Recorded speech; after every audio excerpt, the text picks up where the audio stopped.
다 같이 기도하시겠습니다.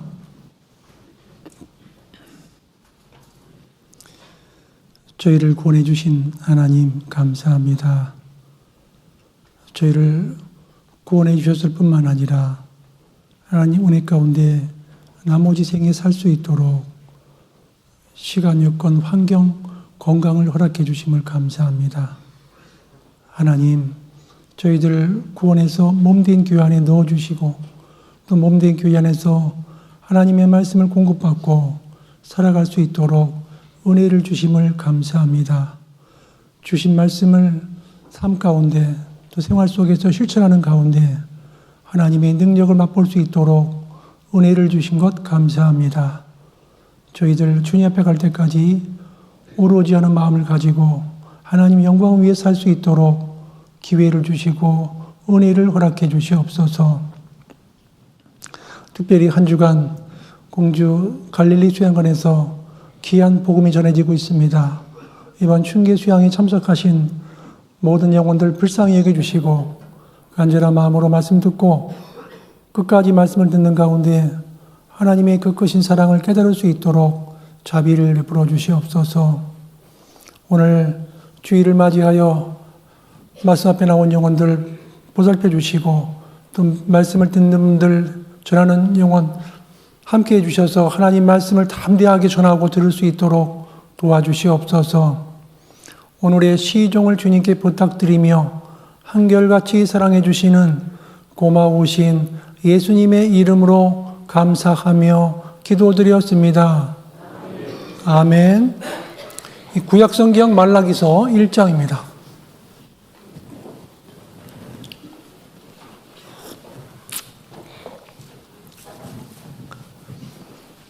말라기서 1장 1절부터 9절까지입니다. 말라기서 1장 1절부터 9절. 홀수절은 제가 읽겠습니다. 짝수절 읽어주시기 바랍니다. 여호와께서 말라기로 이스라엘에게 말씀하신 경고라.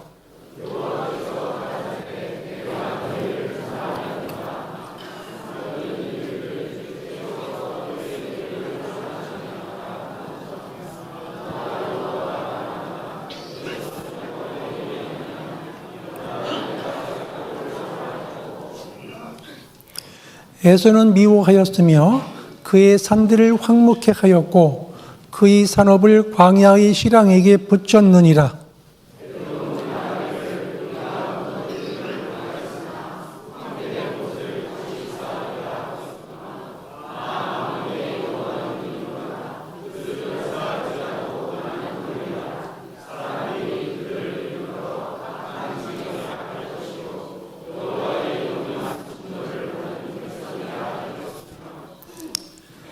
너희는 목도하고 이르기를 여호와께서는 이스라엘 지경 밖에서 크시다 하리라.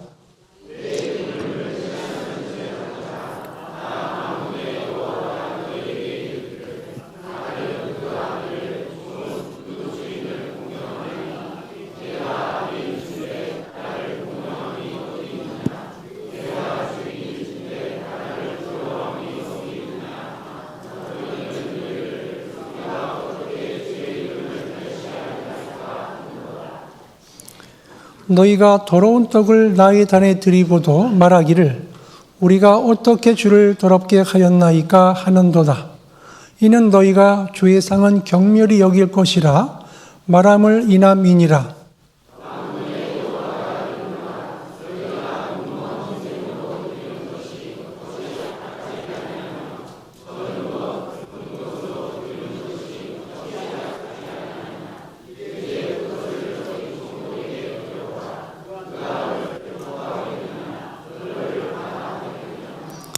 같이 읽겠습니다.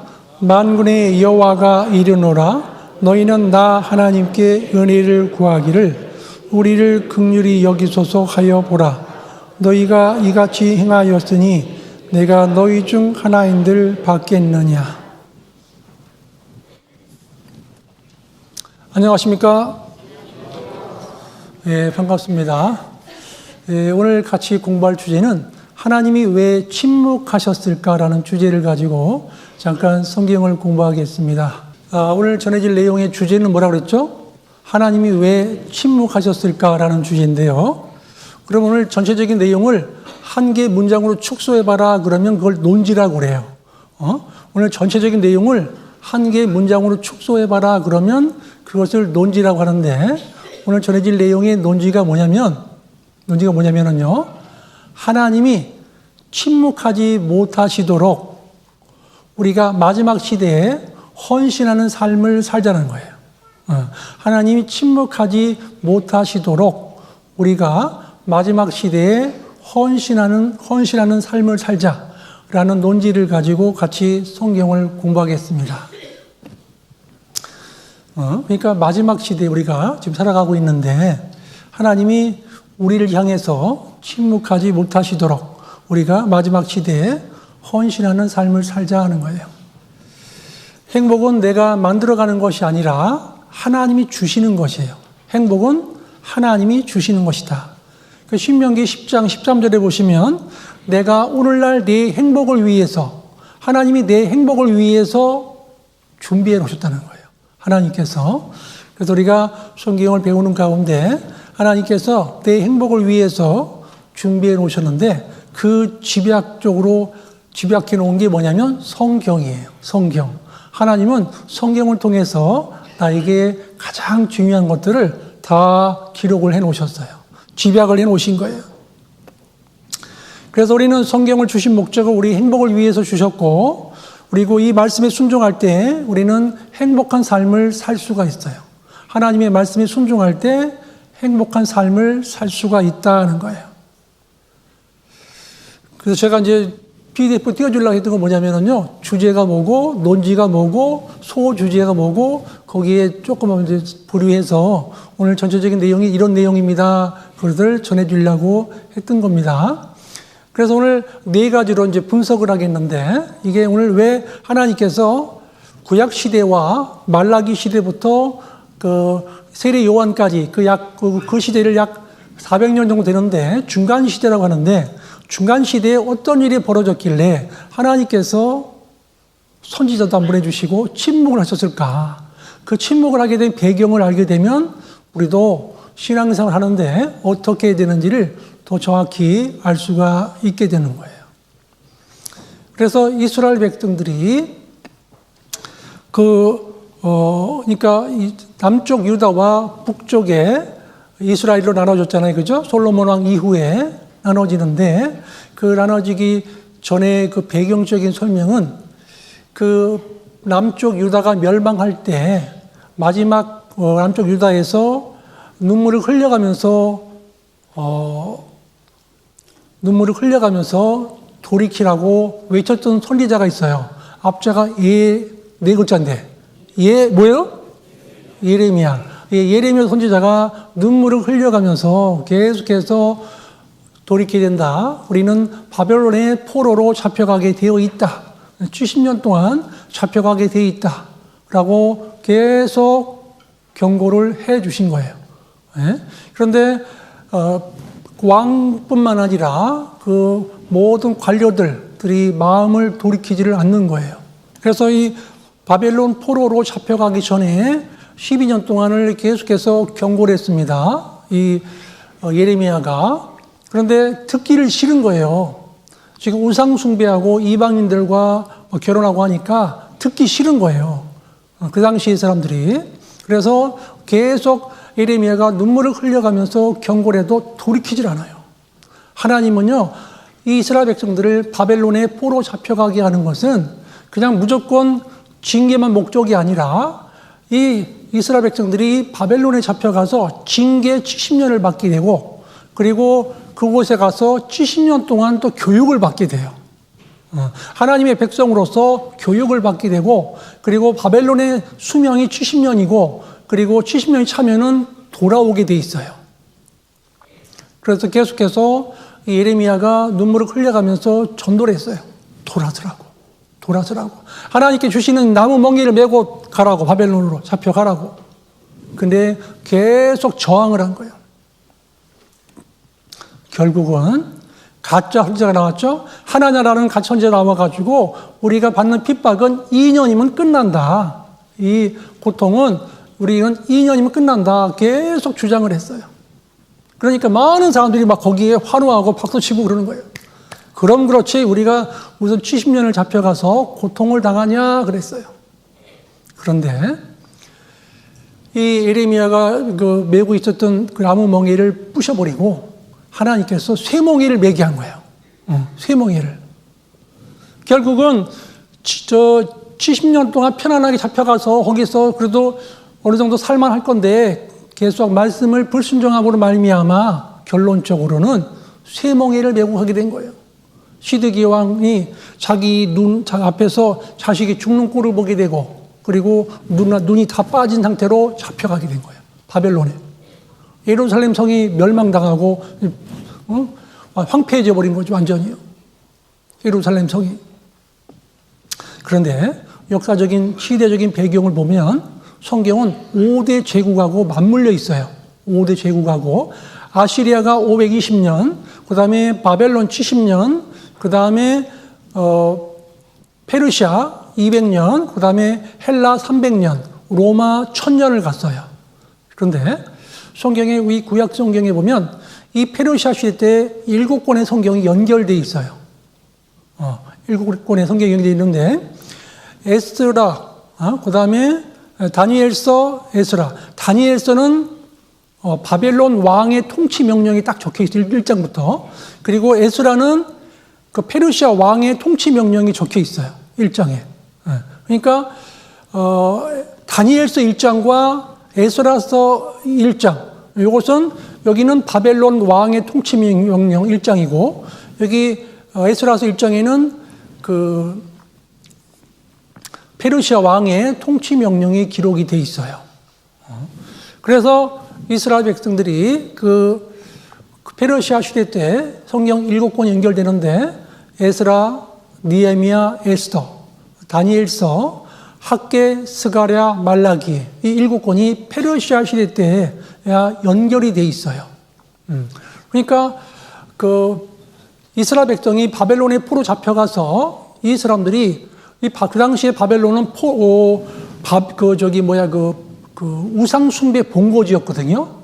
그 당시에 최고의 강대국과 동시에 바벨론은 우상 숭배 본거지인데 이스라엘 백성들이 바벨론에 잡혀가가지고 우상 숭배 풍습을 고쳐갖고 들어온다는 거예요.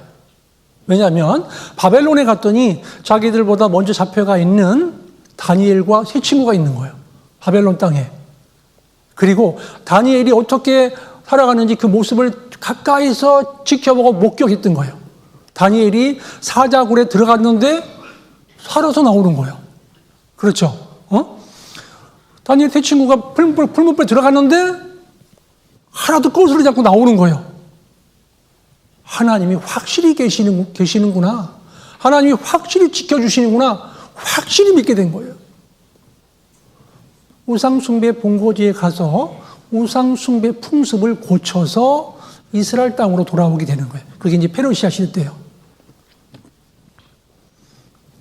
오늘 주제는 하나님이 왜 침묵하셨을까? 그리고 말라기서 1장 1절로 9절 말씀이고요. 오늘 전해질 내용의 논지는 하나님이 침묵하지 못하시도록 우리가 마지막 시대에 헌신하는 삶을 하자는 거예요. 그게 오늘 전체적인 내용을 다 들으신 거예요. 이 한 문장만 기억하고 계시면은요. 그러면 이것을 네 가지로 분석하겠는데요. 왜 하나님이 침묵하셨느냐? 첫 번째는 하나님의 사랑을 잃어버렸기 때문에 그래요. 그 두 번째는 영적인 무감각했어요. 그 당시 사람들이. 세 번째는 이스라엘의 형식적인 신앙이 있던 거예요. 형식적인 신앙. 네 번째는 온전한 11조와 헌물을 도적질했다 그러죠. 하나님께서요. 이 네 가지 때문에 하나님께서 약 400년 정도 침묵했던 거예요. 좀 올려주세요. 첫 번째, 하나님의 사랑을 잃어버렸다. 거기에서 밑에 세 번째 줄에 오른쪽에 첫 번째는 하나님의 은혜와 사랑을 망각했어요. 우리도 신앙생활하면서 하나님의 은혜와 사랑을 망각하게 되면 신앙생활하는 게 참 어려워져요. 그렇죠? 두 번째는 자기가 없는 것만 보는 경우 있죠. 있는 것이 얼마나 많은데 자기가 없는 것만 보는 사람들도 신앙생활하기가 참 어렵습니다. 세 번째는 하나님의 사랑을 왜 잃어버렸냐면 자기의 잘못을 모른다는 거예요. 그리고 자기 성찰이 없었고 남의 티만 보고 자기의 들보를 보지를 못했다는 겁니다. 두 번째, 영적인 무감각이 있죠.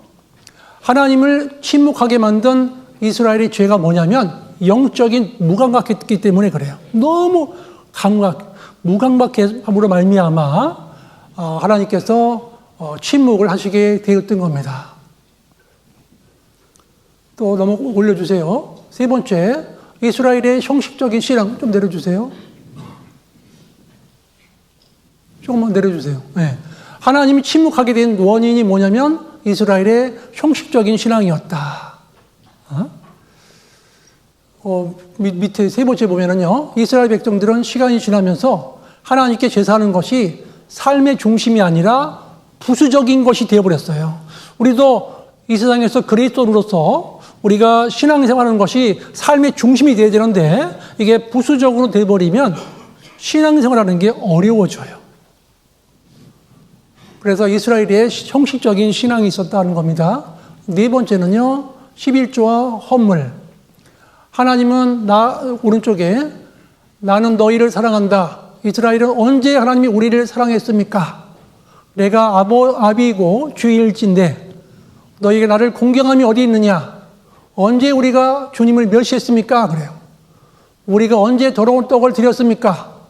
우리가 언제 하나님 것을 도적질했습니까? 계속 하나님의 말씀과 이스라엘 백성의 대답이 어긋나는 거예요. 우리 성경을 이렇게 묵상하다 보면은요, 당연히 드려야 될 것을 억지로 드리는 마음, 그것도 하나님께서는 도적질한 것이다 이렇게 말씀하셔요. 그리고 감사함으로 드려야 될 것을 억지로 드리는 것, 그것이 하나님이 보시는 도적질이다 이렇게 말씀을 하고 계셔요.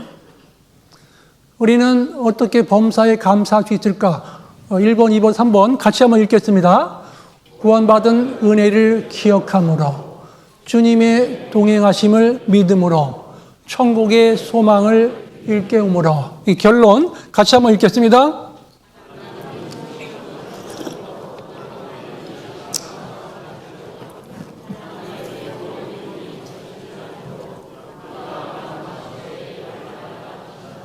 예.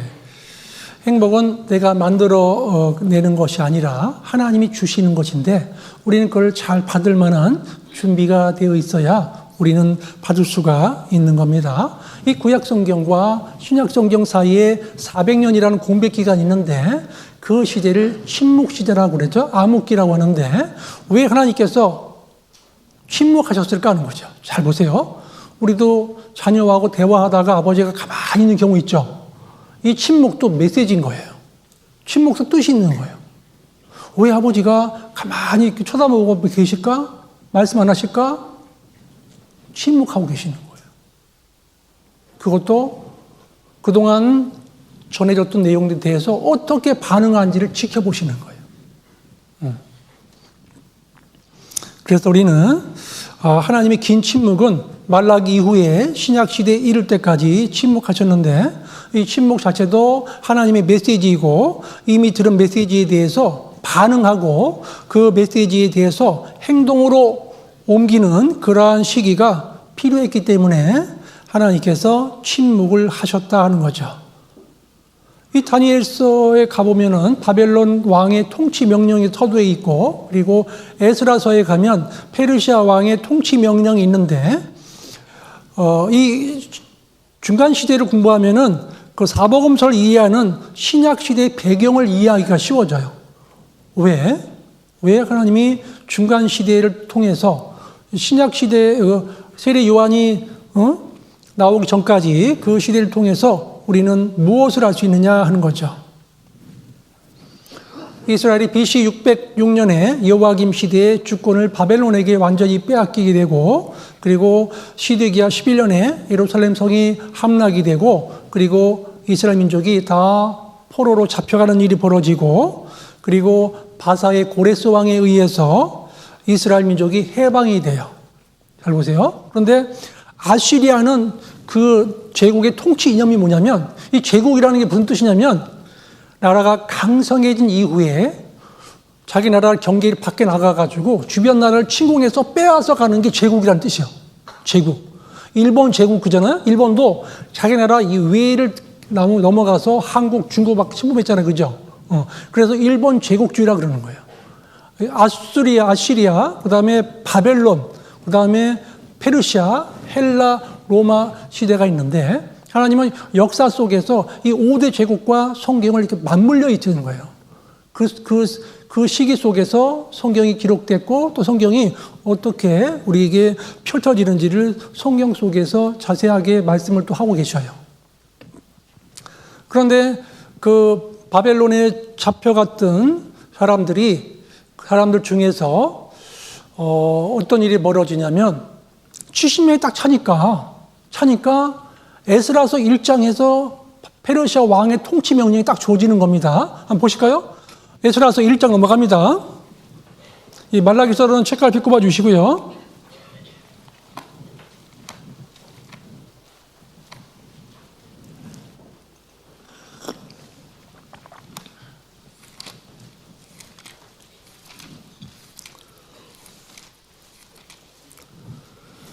에스라서 1장 넘어갑니다. 1절입니다.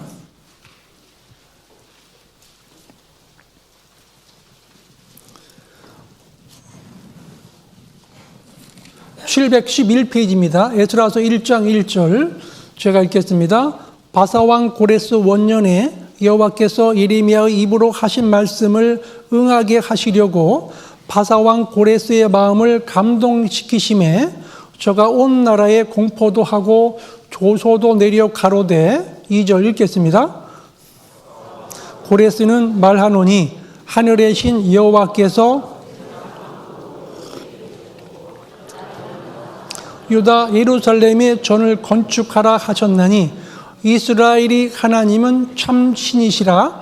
너희 중에 무릇 그 백성된 자는 예루살렘으로 올라가서 거기 있는 여호와의 전을 건축하라. 너희 하나님이 함께 하시기를 원하노라. 무릇 그 남아 있는 백성이 어느 곳에 우고하였든지 그곳 사람들이 마땅히 은과 금과 기타 물건과 짐승으로 도와주고 그 외에도 예루살렘 하나님의 전을 위하여 예물을 즐거이 드릴지니라 하였더라. 5절 같이 읽겠습니다. 유다와 베냐민 족장들과 제사장들과 레위 사람들과 무릇 그 마음이 하나님께 감동을 받고 올라가서 예루살렘 여호와의 전을 건축하고자 하는 자가 다 일어나니. 예, 여기 중요한 게 뭐냐면 이제 페르시아의 고레스 왕이 이스라엘 백성들이 바벨론에 잡혀왔는데 잘 보세요. 다 나가라 하면 그 추방 명령이에요. 그죠? 70년 동안 거기서 머물러 살았기 때문에 거기서 벌써 후손들이 많이 나와 있을 거고, 그리고 집도 사서 지었을 거고, 농토도 있을 것인데 그걸 다 두고 나가버리라 그러면 이건 추방명령이 되잖아요. 불만이 많을 거라고요. 그런데 불만이 많을 것인데 이 페르시아에는요, 그 당시에 이제 통치 명령을 내리기를 돌아갈 사람은 돌아가고 남을 자는 남으라 선택하게 해주신 거예요. 선택하게 한 거예요. 돌아갈 자 돌아가고 남을 자는 남으라. 아시리아는 통치 이념이 경계라고 그래서 민족의 경계를 허무는 거예요. 그래서 주변 나라 침공해서 그 나라를 멸망시켰으면 거기 사람들을 일정의 인구를 빼내고 다른 나라 사람들을 심어놓는 경계, 민족의 경계를 허무는 것이 이 아시리아의 특징이에요. 통치 이념이요. 그래서 사마리아 지역에 약 2만 7천 명의 머리 좋은 사람들을 잡아가고 또 그만큼의 숫자를 갖다가 이방인 민족을 채우는 게 그게 사마리족이 된 거예요. 사마리아족. 아시리아 때 사마리아인이 그렇게 탄생이 된 거예요. 사마리아족이. 이제 혼혈족이 되는 거잖아요. 그런데 아시리아 이후에 바벨론은 통치 이념이 뭐냐면 교육이야. 무조건 잡아다가 교육을 시켜. 그래서 다니엘과 세 친구가 제일 먼저 잡혀가서 바벨론식 교육을 받게 된 거예요. 3년 동안을.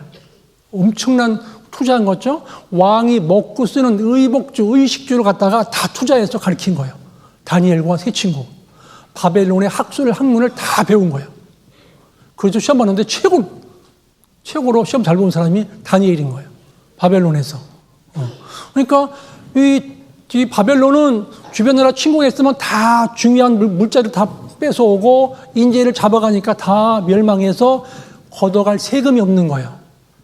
바벨론이 멸망한 이후에 페르시아가 분석해봤어요. 왜 바벨론이 멸망했을까?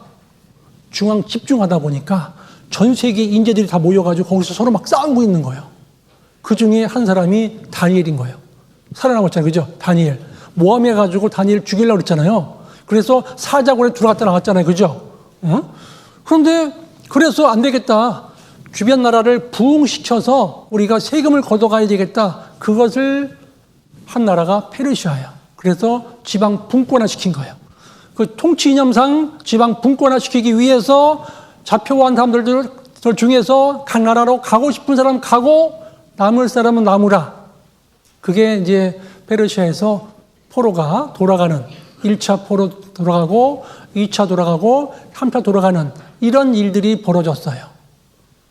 그래서 신앙적으로 열정 있고 바벨론 70년 생활 끝난 이후에 신앙에 열정 있고 예루살렘 성을 복원해서 우리가 가야 되겠다. 이런 사람들이 약 5만여 명이 이스라엘 땅에 가게 된 거예요. 약 5만여 명이. 그리고 느헤미야가 가가지고 성벽을 또 거기서 이렇게 저겠잖아요. 그 느헤미야서가 성벽을 이제 건축하는데 그때부터 어떤 일이 벌어졌냐면 바벨론에서 돌아왔던 사람들, 페르시아가 이제 해방시켜줘가 돌아왔잖아요. 그 사람들 마음속에는 메시아 왕국이라는 게 있어요. 우리 메시아가 오시면 이방인들을 박살내버리고 우리를 잘 살게 해줄 것이다. 메시아 사상이 계속 있었던 거예요. 이 사람들 마음속에. 그런데 이스라엘 땅에 와서 100년이 지나도 아무 소식이 없는 거예요. 100년이 지나도 그런 분위기라든가 그런 게 아무것도 소식이 없는 거예요. 그리고 땅은 가물고 메뚜기로 인해서 농작물은 황폐해지고 점점 이 마음속에 하나님이 우리를 사랑하지 않는구나. 하나님은 우리를 안 도와주시는구나. 그런 마음들이 막 싹 들기 시작한 거예요.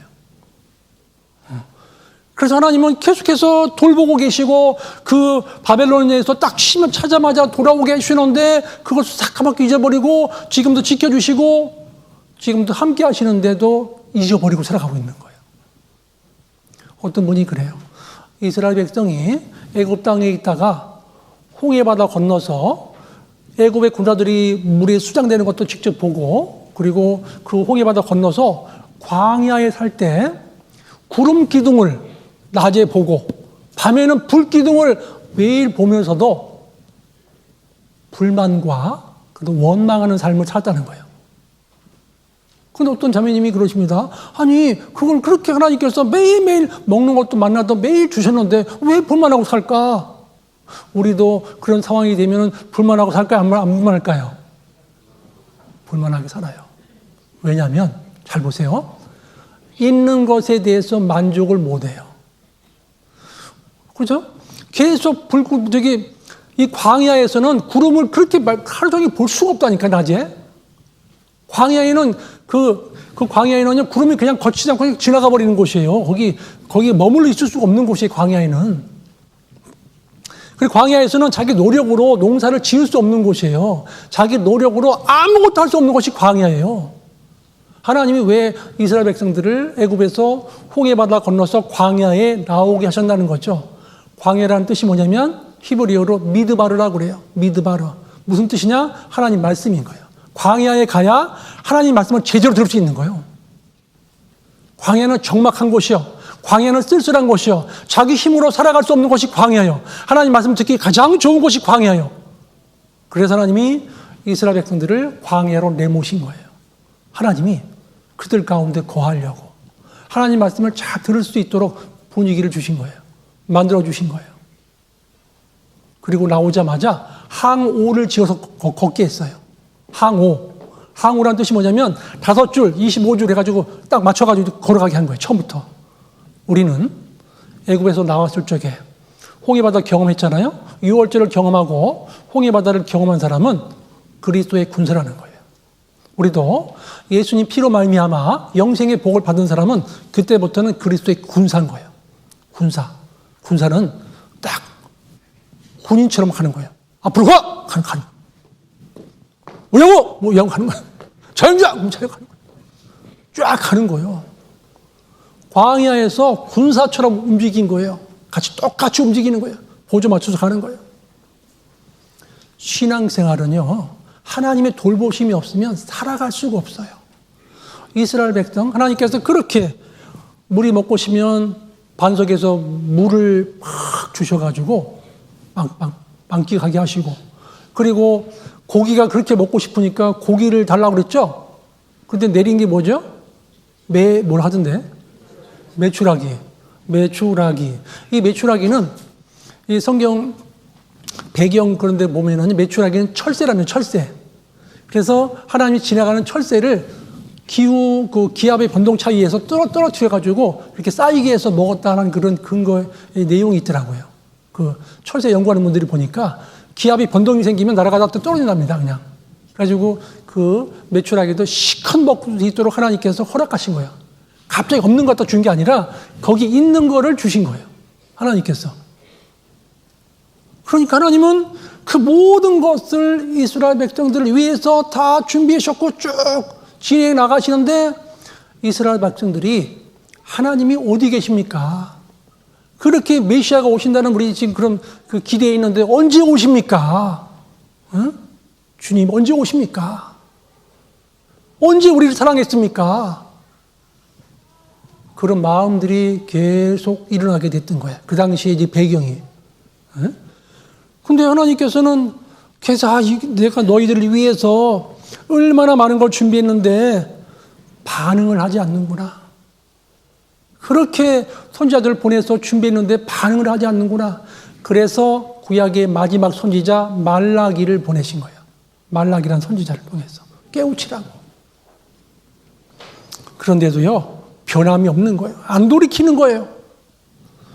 그래서 이 이스라엘 백성들이 왜 하나님께서 침묵하실 수밖에 없었는지 그분들의 상태가 4가지로 분석해 보겠습니다. 첫 번째는 하나님의 사랑을 잃어버려 버린 거예요.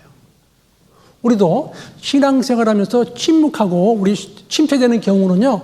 하나님의 사랑을 잃어버리기 때문에 우리가 침체된 신앙생활을 하게 되는 겁니다. 말라기서 넘어갑니다. 1장.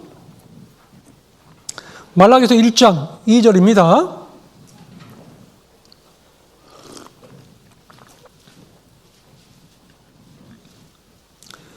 말라기서 1장 2절.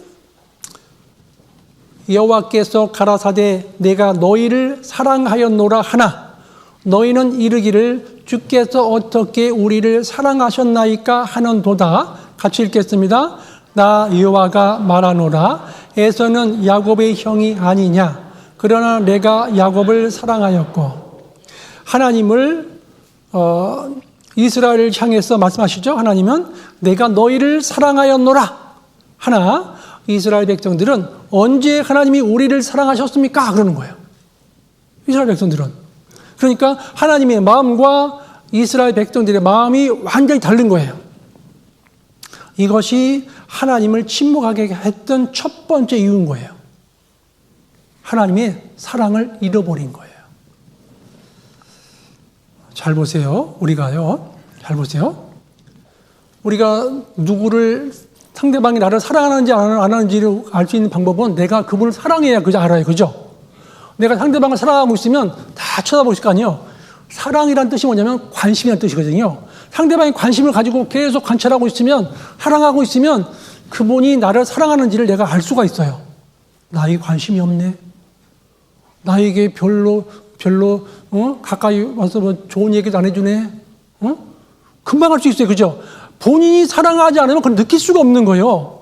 근데 이스라엘 백성들이 하나님이 나를 사랑하지 않는다. 그것은 본인이 스스로 하나님을 사랑하지 않는다는 것을 내포하고 있는 거예요. 우리가 상대방을 사랑하면 상대방의 상태 파악을 잘 할 수 있어요. 저분이 나를 사랑하고 있는지 형식적으로 말하고 있는지 다 알 수 있다는 거예요.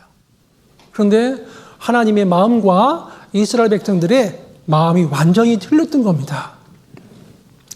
이스라엘 백성들은 하나님의 사랑을 받고 있었지만 하나님이 언제 우리를 사랑했습니까? 그래요. 언제? 이것이 사랑입니까? 그래요. 페르시아가 그 나라 백성들을 각 나라로 보낸 다음에 왜 페르시아가요? 그 예루살렘에 쓰던 성전 기물을 다 돌려보낸 거예요. 왜냐하면 예루살렘이 종교적인 부흥이 되면 엄청난 경제적인 효과가 있어요.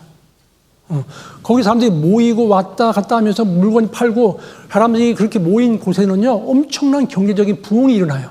그래서 세금을 걷어가겠다는 거예요. 페르시아에서 생각하는 그 통치 이념은요. 그래서 각 나라 잡혀온 나라마다 백성들을 다 나라별로 보내서 각 나라를 부흥시켜서 세금을 걷어가는 전략이 페르시아인 겁니다. 그래서 페르시아를 황금의 제국이다 그랬어요. 돈 엄청 많았어요. 페르시아가 이스라엘 백성들에게 세금을 막 많이 걷어가는 거예요. 그 당시에. 세금을 어머니 걷어가니까 너무 힘든 거예요. 그리고 또 중간 관리자는요, 세금을 걷어가지고 일부는 페르시아에게 보내고 일부는 본인들이 착복하고 타락하기 시작한 거예요. 이제 문제가 많이 생기기 시작한 거예요. 그래서 근데 거기 그때 가뭄이 들어가지고 먹을 것도 없는데 이게 사랑입니까? 이렇게 말하는 거예요. 그 당시에 가뭄 들었어요. 그리고 또 메뚜기 떼가 부르닥 닥쳐가지고요. 나머지 곡식마저 다 먹어 치워버리는 거예요. 그러니까 진짜 하나님이 우리를 사랑하신 겁니까? 이렇게 마음속에 나오는 겁니다. 진짜 우리를 사랑하신 겁니까? 우리는 가난도 길고 외세 침략도 계속 받아왔고 우리 기도에 응답도 없고 메시아도 오지도 않고 우리는 이렇게 힘들게 살아야 되겠습니까? 이게 사랑입니까? 그러는 거예요. 이게 사랑입니까? 이스라엘 백성들은요, 기나긴 고난 속에서 하나님의 사랑을 잃어버리게 된 거예요. 사랑을. 그리고 이스라엘 백성들은 주께서 우리를 사랑하셨나이까 하면서, 왜냐하면 가만히 분석을 해보면은요, 이스라엘 백성들이 그 사랑을 현실을 찾은 거예요. 현실에서.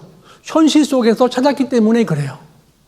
그러니까 물질적인 번영과 풍요가 있어야 보이는 것에서 찾아봤던 거예요. 물질적인 번영과 풍요가 우리를 하나님께서 축복해 줬다 이렇게 바라봤던 거예요. 그런데 하나님께서는요, 나는 너희를 사랑하노라 하시면서, 그리고 그 히브리어 원어에 보면 사랑하노라 이 뜻이 이성간의 뜨거운 사랑이라는 의미를 갖고 있는데, 과거에도 너희를 사랑했고 지금도 너희를 사랑하고 있고 앞으로도 너희를 사랑할 것이다, 그런 뜻이 있답니다. 과거에도 너희를 사랑했고 지금도 내가 너희를 사랑하고 있고 앞으로도 너희를 사랑할 것이다. 이게 무슨 뜻이냐면 어떤 상황, 어떤 형편에서도 하나님께서 이스라엘을 향한 사랑은 변하지를 않는다 이거예요. 그래서 성경에 하나님께서 이스라엘의 대적자인 에돔의 멸망을 대조시켜가면서 이스라엘에 대한 하나님의 의지적이며 주권적인 사랑을 표현한 거예요. 하나님께서요. 에돔의 멸망을 대조시켜가면서 나의 신앙이 멸망되지 않고 보존되어지는 것 뒤에는 하나님의 놀라운 은혜가 있는 겁니다. 지금까지 살아온 것 주의 크신 은혜라. 하나님은 늘 우리를 사랑하셨고 지금도 우리를 사랑하고 계셔요. 근데 우리는요, 경제적으로 어려우면 하나님 우리를 사랑한 게 맞습니까? 이렇게 나와요. 우리도 혹시 그럴 수 있다는 겁니다. 이스라엘 백성들이 이 물질적인 그 번영과 그 물질적인 그 풍요를 가지고 보이는 곳에서 하나님의 사랑을 찾았다는 것이죠. 그런데 하나님은요,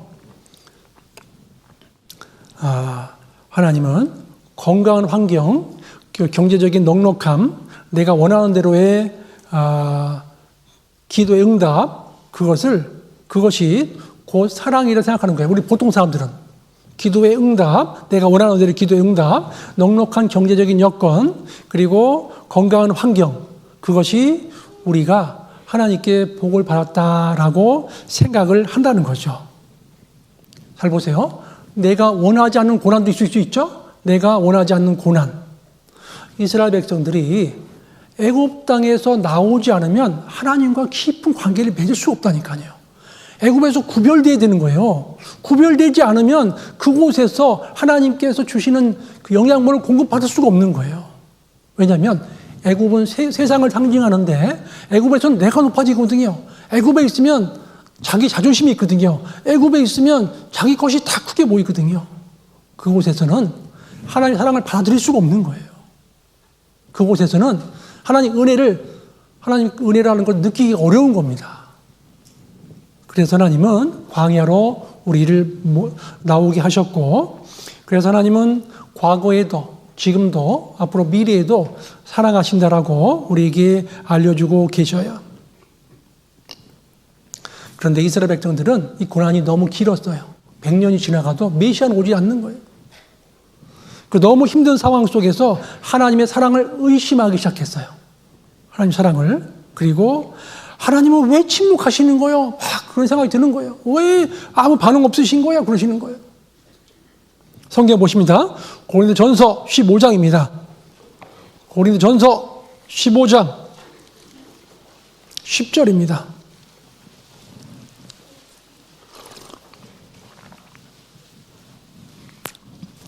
고린도전서 15장 10절.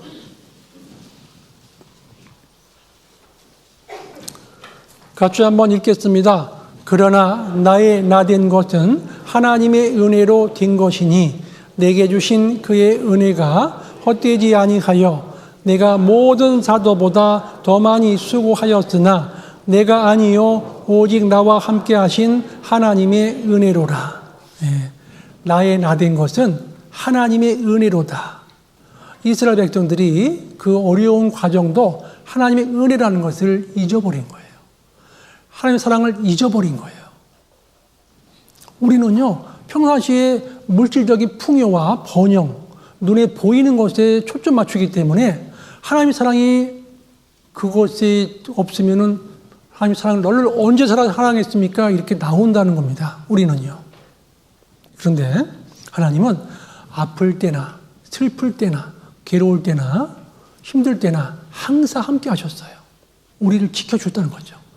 이스라엘 백성들이 광야에서 물이 없을 때나 물이 있을 때나 항상 지켜주신 거예요.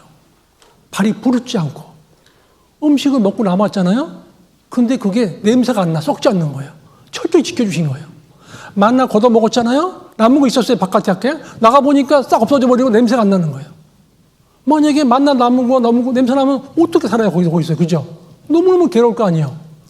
하나님 철저하게 보호하신 거예요. 그 음식도 주시면서 완전히 하나님께 다 처리해 주신 거예요. 많이 거둔 자도 적게 거둔 자도 딱 몸을 끝나버리는 거예요. 보관할 수 없게 해주신 거예요. 보관하게 되면 하나님 의지로부터 떨어지거든요. 매일매일 하나님을 만나게 해주신 거예요. 하나님께서요. 그래서 우리는 나의 나된 것은 하나님의 은혜고, 그리고 내가 아니고 오직 나와 함께 하신 하나님의 은혜라는 것을 느낄 때 우리는 감사한 마음이 바깥으로 나오게 되어 있습니다. 여호와께서 내게 주신 모든 은혜를 무엇으로 보답할꼬? 그랬죠. 시편 116편 12절에 보면 여호와께서 내게 주신 모든 은혜라는 거예요. 어려움도 은혜예요.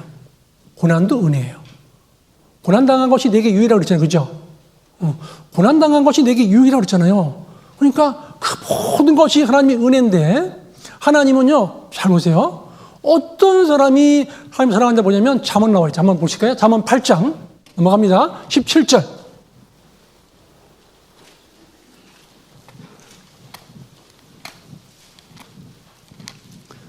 잠언 8장 17절입니다.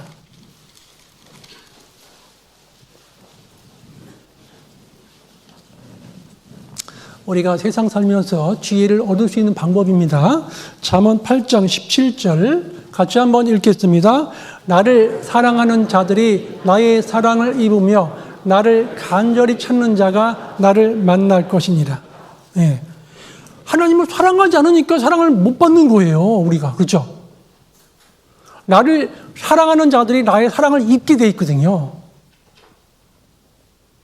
어제 이제 제가 여기 와서 어떤 집사님이 그러시더라고요. 믿는 자가 하나님 감사합니다. 하루에 만 번만 복창하면 엄청난 은혜 받는데요. 감사합니다. 감사합니다. 만 번만. 하나님 감사합니다. 이게 만 번만 하루 복창한다면 엄청난 복을 받는데요. 한번 해보시겠어요? 집에 가셔서? 집에 가서 한번 해보시죠. 하나님 감사합니다. 안 믿는 사람들도 감사하다는 말을 계속 반복하다 보면 좋아진답니다. 왜냐하면 우리를 지으시고 우리를 모든 형편을 아시는 분은 하나님이시잖아요. 우리 주인 되시잖아요. 그죠? 그래서 우리는 신앙생활하면서 우리 주인 되신 하나님이 늘 보살피고 계시고 특별히 구원받은 그리스도인들에게 늘 지켜보고 계시는 거예요. 하나님께서. 늘 보고 계시는 거예요. 우리 머리털까지 다 세우고 계시다니까요. 늘 보고 계시는 거예요. 나를 사랑하는 자들이 나의 사랑을 입는다 그랬어요. 내가 얼마나 주님을 사랑하는지 한번 돌이켜볼 필요가 있는 겁니다. 여호와께서 내게 주신 모든 은혜를 무엇으로 보답할꼬? 사랑을 잃어버리면 삶이 냉랭해져요. 부부간에도 사랑을 잃어버리면 표현을 안 해요. 집에 가서도 표현을 안 하셔요. 형제님들 집에 가시면 자매님들에게 사랑합니다 표현하고 계시는 분 몇 분이나 되셔요? 좀 계시네. 여기는 보니까 계시네요. 집에 가셔가지고 가자마자 여보 잠깐 와보실래요? 그러세요. 이제 올 거 아닙니까? 그러면 잠깐 귀 좀 빌려주세요. 귀를 올 거 아니에요? 여보 사랑해 한번 해보세요. 그럼 뭘 할 거예요? 이거 왜 그러세요? 그 어떤 것보다 이 사랑한다는 그 말이 이 삶을 움직이게 하고 격동시켜주는 거예요. 돈으로 환산할 수 없는 거예요. 표현을 하셔야 돼요? 안 하셔야 돼요? 해야 되는 거예요. 여자는 확인하기를 원해요. 들어야 반응이 생기는 거예요. 그래서 해보세요. 표현되지 않는 것은 없는 것과 같다 그래요. 표현되지 않는 것은 없는 것과 같다. 표현하지 않는 사람은 없는 거예요. 표현하고 사셔야 돼요. 특히 형제님들 오늘 집에 가셔서 꼭 계속해서 한번 해보시기 바랍니다. 예, 한번 해보세요. 표현되지 않는 것은 없는 것과 같은 거예요. 반드시 표현해보세요. 반드시 변화가 있습니다. 반찬이 훨씬 바뀔 겁니다. 좋아질 겁니다. 그러면 반드시 불평과 원망이 많아지는 사람들의 세 가지 특징이 있는데 그분들은 하나님의 은혜와 사랑을 망각해버린 거예요. 잊어버린 거예요. 하나님의 은혜와 사랑을 망각하니까 불평과 원망이 생긴 거예요. 두 번째는요. 자기가 없는 것만 보게 돼 있어요. 자기가 없는 것만. 근데 우리가 생각해보면 있는 게 얼마나 많은데 그죠? 있는 게 너무 많아요. 그죠? 병원에 가면 중환자실 누워 계시잖아요. 어떤 분은 소원이 그래요. 걷는 게 소원이래요. 걸어보는 게 소원이래요. 우리는 걸을 수 있으세요? 못 걸으세요? 걷잖아요. 나와. 딱 걷잖아요. 그죠? 얼마든지 걸을 수 있잖아요. 감사할 줄 모르시는 거예요. 걷는 것도 감사하셔야 돼요. 그죠? 우리 자기가 없는 것을 보는 거 없죠? 세 번째는 자기 잘못을 모른다는 거예요. 이런 사람들이 원망과 불평이 많아요. 자기 성찰이 없어요. 남의 티를 보고 자기 들보는 보지를 못하는 거죠. 하나님의 사랑은 어딘지 아세요? 그리스도 예수 안에 있는 거예요. 하나님의 사랑은 그리스도 예수 안에 있다는 거예요. 그리스도 예수 안에 들어와야 깨달을 수 있는 거예요. 확실하게 사랑을 깊이를 알 수 있는 거예요. 그리스도 예수 안에 있을 때 그 넓이와 길이와 깊이를 높이를 어떠함을 깨달아 알게 되는 겁니다. 하나님의 사랑은 그리스도 예수 안에 들어와야 되는 거예요. 하나님이 전지전능하셔도 그리스도가 없으면 사랑을 경험할 수 없는 거예요. 하나님이 전지전능하셔도 그리스도가 없으면 하나님의 사랑을 경험할 수 없다니까요. 그래서 우리는 시편 이 말씀이 이해가 가는 겁니다. 시편 23편 4절입니다. 시편 23편 4절입니다. 시편 23편 4절.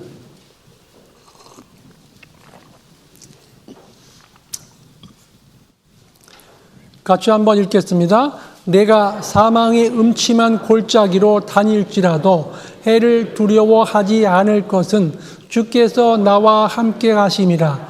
주의 지팡이와 막대기가 나를 안위하시나이다. 잘 보세요. 우리 삶 속에서 사망의 음침한 골짜기에서 지나갈 때가 있어요. 그죠? 어떤 때는 이런 일이 빨리 끝났으면 좋겠어요. 어떤 때는 이런 일이 없었으면 좋겠어요. 그것도 누가 허락하신 거죠? 누가 허락하신 거예요? 하나님이 허락하신 거예요. 예수님과 예수님 제자들이 배 타고 가는데 풍랑이 일은 거예요. 풍랑이 막 일어가지고 막 배로 물이 막 들어오고 막 그러는 거예요. 막 풍랑이 세게 일어가지고. 그러면 배 안에 타고 있는 예수님 제자들은 어떻게 하셔야 되죠? 예수님 막 깨워야 돼요? 예수님, 우리 죽게 생겼어요. 빨리 일어나셔야 막 깨워야 돼요? 그 풍랑을 일으킨 분이 누구시죠? 주무시고 계시잖아요, 지금. 풍랑을 일으키고 계신 분이 주무시고 계시잖아요. 우리가 진정으로 믿는다면 우리도 같이 주무시면 되는 거예요. 그게 진짜 믿는 거잖아요. 왜? 주님이 일으켰으니까 주님이 알아서 하시겠지 하고 믿는 거는 주님께 전적으로 맡기고 그냥 같이 주무셔버리는 거야, 다 같이. 너무 물이 들어오든 말든 간에. 나만 주고 같이 주는 건데? 안 그러세요? 나만 주고 주님도 돌아가실 건데, 그러면? 풍랑을 일으키신 분 누군지를 아셔야 되는 거예요. 내 삶 가운데 이 어려움 주신 분 누군지 아셔야 되는 거예요. 내게 관계된 모든 것들은 주님이 허락하신 거예요. 그렇잖아요? 그 모든 것은 주님이 허락하셨다 하는 거죠. 시편 23편 6절입니다. 시편 23편 6절 같이 한번 읽겠습니다. 나의 평생의 선하심과 인자하심이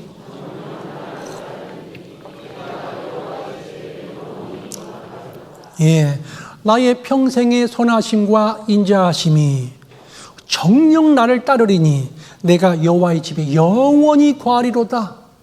나의 평생의 선하심과 인자하심이 따라간다는 거예요. 주님은 우리를 가장 합당하게 단련시켜 가는 거예요. 그리고 그 가운데 보세요. 고난이란 보자기에다가 하나님의 영광을 담아서 주시는 거예요.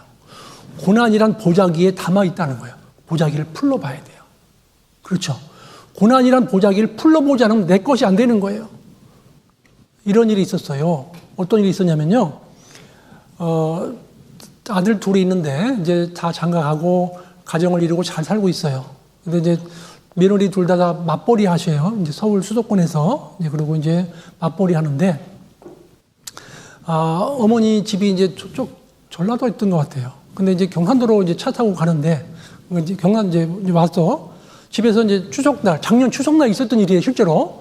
추석날 이제 집에 큰 며느리는 먼저 왔어요. 먼저 와가지고 안 믿는 집안이니까 그 집에 이제 어머니가 제사를 드리기 위해서 할아버지 안 계셔요. 그러니까 아버님은 안 계시니까 그 제사 드리기 위해서 제사 그 준비 음식을 다 사갖고 왔어요. 큰 며느리가 일찍 오셔가지고. 그리고 모든 반찬을 다 만들었어요. 그 준비하는 것을 힘들게. 그랬더니 막내 며느리는 다 준비되니까 그때서 아이고 형님 수고하셨습니다 하고 들어오는 거야. 이렇게 막내 며느리는. 그러면 이 큰 며느리 열 받아 안 받아요? 받아도 참는 거야. 그냥 이렇게 같이 뭐 어머니도 계시고 하니까 큰 며느리는 그냥 잘 참고서 이제 일을 다 마무리했어요. 그리고 이제 다 끝나고서 가는데 막내 며느리가 어머니께 그러신 거예요. 어머님, 저는 아무것도 싸주지 마세요. 딱 그러는 거예요. 그러니까 어머니가 사주고 싶은데 이 음식을 많이 해놓은 거를 자식들이 손자랑 가서 먹는 거를 보고 싶은데 안 가져가겠다는 거예요. 왜냐하면 그 말 들으면 당장 버리라는 뜻이거든요. 가다가. 그래서 막내 며느리는 안 따준 거예요. 그런데 큰 며느리는 아무 말 없으니까 어머님이 검은 봉투에다가 바리바리 싸서 산 거예요. 바리바리. 검은 봉투에다가. 그래가지고 얘야 이거 가지고 가서 집에 가서 먹거라 했더니 큰 며느리도 원래 가져오고 싶지 않았어. 원래는. 원래 이거 가져가고 싶은 상관 없어요. 근데 큰 며느리는 어머니가 그 사랑하는 마음으로 그 자식들을 그 마음에 어머니 알겠습니다. 그리고 가지고 차를 타고 이제 떠난 거예요. 떠났는데 함양 휴게소가 있죠. 여기 있을까요? 여기요? 함양? 네. 함양 휴게소를 왔어요. 그 사이 남편이 바깥에 나가서 화장실 간 사이에 그 건물 봉투를 다 들어다가 쓰레기통에 버려버린 거예요. 그 큰 며느리가. 그리고서 집에 가버린 거야. 집에 딱 갔는데 도착 딱 하자마자 얼마 안 있어가 전화가 온 거야. 시어머니께서. 어머니가 이때쯤 되면 돌아갔겠지 하고 딱 전화한 거야. 잘 도착했냐? 그랬어요. 잘 도착했다고 그랬어요. 그러니까 어머님이 며느라 수고했다. 큰 며느리가 최고다. 너 참 수고했다. 그랬어요. 그런데 어머님이 이 말씀 하시는 거예요. 얘야, 검은 봉투 비닐 속에 내가 300만 원 넣어놨단다. 그런 거예요. 300만 원. 근데 그 돈은 내가 1년 내내 날품팔이하고 이웃집에 가서 5천 원도 받고 만 원도 받고 5만 원도 받고 해서 모아놓은 거단다. 이거를 너도 옷도 사 입고 손자에게 옷도 사주고 그리고 맛있는 거 사 먹거라. 그때 이 여자가 멘붕이 온 거예요. 받자마자 아무 말도 안 하고 끊어버리고 간 거예요. 차 타고서. 함양 휴게소.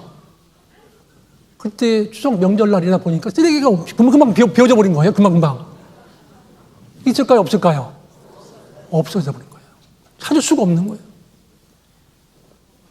그 이야기를 듣고 3일 동안 밥을 못 먹은 거예요. 며느리가. 너무너무 괴로워가지고.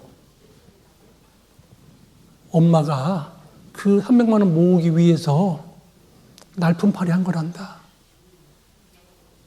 5천 원도 모았고, 거기 있고, 만 원짜리도 있고, 5만 원짜리도 있단다. 그리고 내가 돈 더 벌면 또 줄게 그랬어요, 어머니가. 하염없이 우는 거예요, 혼자서. 검은 봉투를 풀어볼 걸. 어머니 사랑을 내가 풀어볼 걸. 우리가 신앙생활하면서 하나님이 고난이란 보자기 속에 넣어주는데 안 풀어보고 살아가는 거예요, 우리가. 고난을 풀어봐야 되는 거예요, 고난이라는 건. 그거 지나가야 되는 겁니다. 고난당한 것이 내게 유익이라고 그랬잖아요. 그걸 통해서 하나님이 엄청난 걸 주시기 위해서 다 준비해 놓은 거예요. 광야를 통과하게 하시니 이게 감사라고 그랬잖아요. 광야에 있기 때문에 감사할 거리가 생기는 거예요. 그 깊이가 있는 거예요. 어려움이 있어야 그 깊이를 느낄 수 있는 거예요. 감사가 느끼는 겁니다. 감사의 깊이가 있는 거예요. 얼마나 후회했을까요? 아무래도 말을 못해. 이야기를. 그 며느리가 남편에게도 말을 못해. 시어머니에게도 말을 못해. 버렸다는 거를. 그리고 이제 시어머니 집에 뭐 사러 갈 적에, 사가지고 갈 적에, 어머니가 준 돈이에요. 그러고 사가지고 가는 거예요. 선물 사가지고 갈 적에. 얼마나 그 마음에 부모님 사랑이 담긴 그 물질을 써보도 못하고 다 버렸다는 그 죄책감 때문에 그걸 가지고 가는 거예요. 영원히 가는 거예요. 그분은. 하나님도 고난이란 보자기 속에다가 하나님께서 큰 영광을 담아주시는 겁니다. 하나님의 사랑을 잃어버렸기 때문에 하나님께서 침묵해버리신 거예요. 400년 동안이나. 두 번째는요, 영적인 무감각이에요. 말라기서 1장입니다. 말라기서 1장 6절 넘어갑니다. 6절.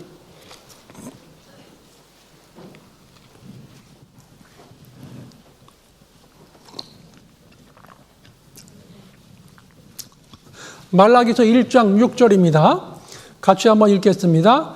내 이름을 멸시하는 제사장들아, 나 만군의 여호와가 너희에게 이르기를 아들은 그 아비를 종은 그 주인을 공경하나니 내가 아비일진데 나를 공경함이 어디 있느냐, 내가 주인일진데 나를 두려워함이 어디 있느냐 하나 너희는 이르기를 어떻게 주의 이름을 멸시하였나이까 하는도다.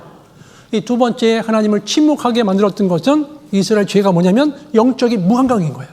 영적인 무감각 때문에 하나님 침묵하신 거예요.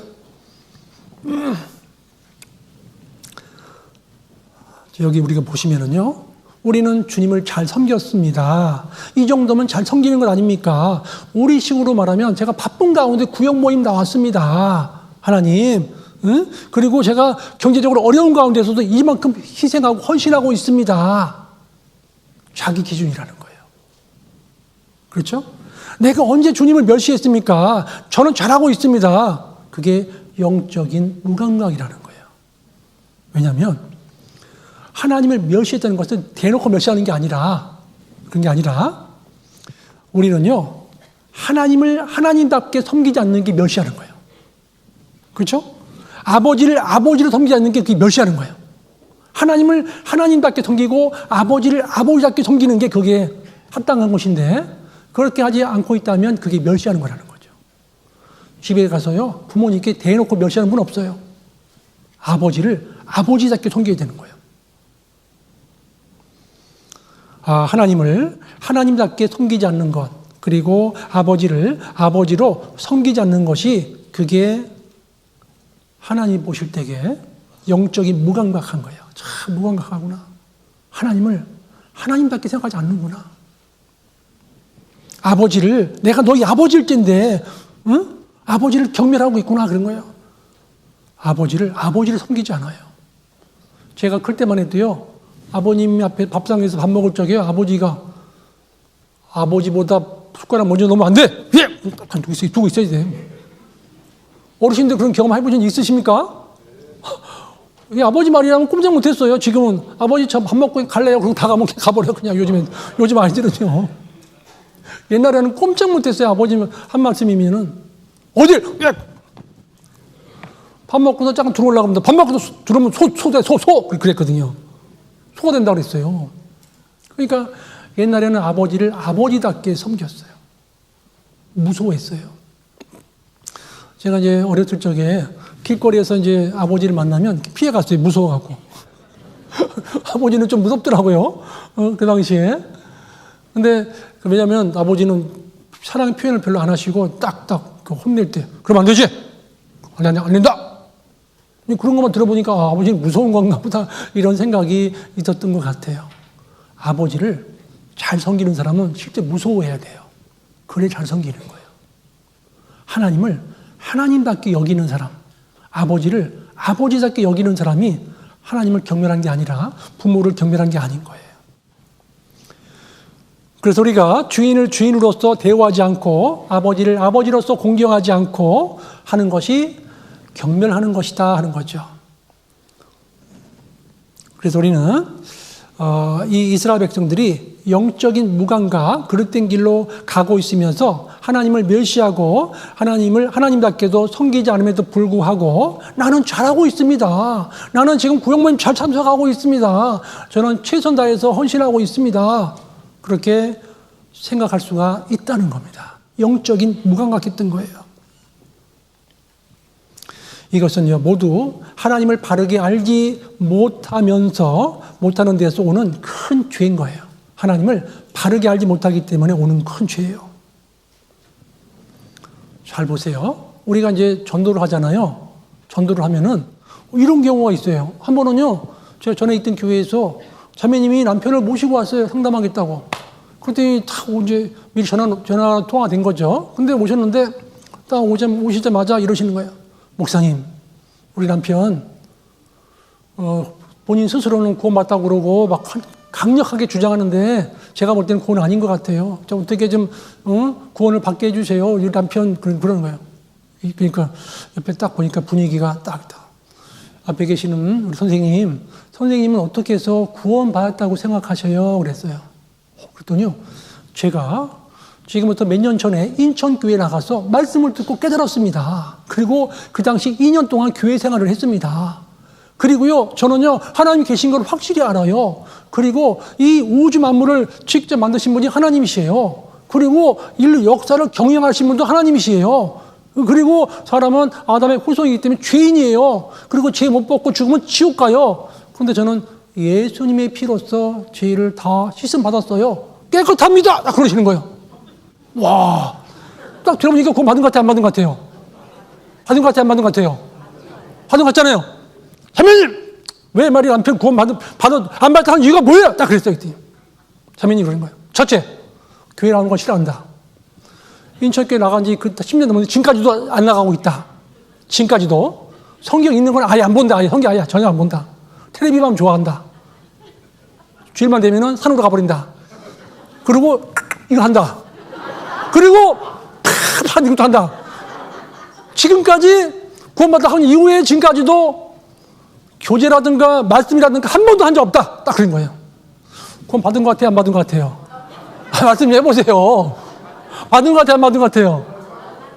그래가지고 그래서 제가 그랬어요. 선생님 서울대학교 합격을 축하합니다. 그랬어요. 서울대학교 축하합니다. 그런데 등록금 낸 적 없으시죠? 그랬어요. 서울대학교 합격했다고 학생 되는 게 아닙니다. 등록금을 낸 적이 있어야 합격하는 겁니다. 그랬어요. 근데 가만히 있더니 제가 합격을 했는데 등록금 안 냈어요. 그러더라고요. 본인이 등록금 안 냈다는 거예요. 내 걸로 받아들이지 않으면 삶의 변화가 안 생기는 거예요. 이론으로 끝나버리는 거예요. 그리고 그분이 그때 확실히 자기가 등록금 안 낸 걸 확실히 깨닫고 다시 말씀 듣고 해서 구원받고 어느 지역교회 봉사장이 마시다니까. 확실히 변화된 거예요. 그죠? 등록금을 내지 않으면 학생이 안 되는 거예요. 아무리 합격해도. 예수님이 내 모든 죄를 다 처리했다. 합격시켜놓은 거다. 그죠? 다 합격시켜놓은데 내가 등록금을 안 내버리면 내 것이 안 되는 거예요. 예수님이 이 땅에 오신 목적은 우리를 섬기기 위해서 오셨잖아요. 그죠? 우리를 영원한 복을 주기 위해서 오셨잖아요. 하나님을 하나님답게 섬기지 않는 게 영적인 무감각한 거예요. 세 번째는요, 이스라엘의 그 형식적인 신앙이에요. 이스라엘 민족이 형식적인 신앙을 생활한 겁니다. 왜 형식적인 생활을 했냐면요, 그 페르시아의 지배하에 있었던 모든 사람들이 식민지 생활을 하기 때문에 막대한 종교 지도자들에게 그 당시에 그 페르시아의 묵인하에 종교적인 지도자들에게 대제사장들에게 종교적인 직무를 수행하는과 동시에 행정적인 권력을 줘버린 거예요. 그 당시에. 그러니까 종교적인 권력에다가 행정적인 권력이 취합이 돼버리면 합쳐지면 타락하기 시작하는 거예요. 종교가들이. 그래서 그 당시에 타락한 결과 끔찍한 살인 사건도 성전에서 벌어지게 된 거예요. 종교적인 권력과 행정적인 권력이 추가돼 버리니까 그런 형식적인 신앙들이 이제 생기기 시작한 거예요. 그때가 페르시아가 통치하고 있었던 그 시대였던 거예요. 그런 거를 직접 본 거예요. 이스라엘 백성들이 성전에서. 그래서 이스라엘 백성들의 세 번째 하나님을 침묵하게 했던 것은 뭐냐면 이스라엘 민족의 형식적인 신앙 때문에 그렇다는 거죠. 말라기서 1장 7절입니다. 말라기서 1장 7절 같이 한번 읽겠습니다. 너희가 더러운 떡을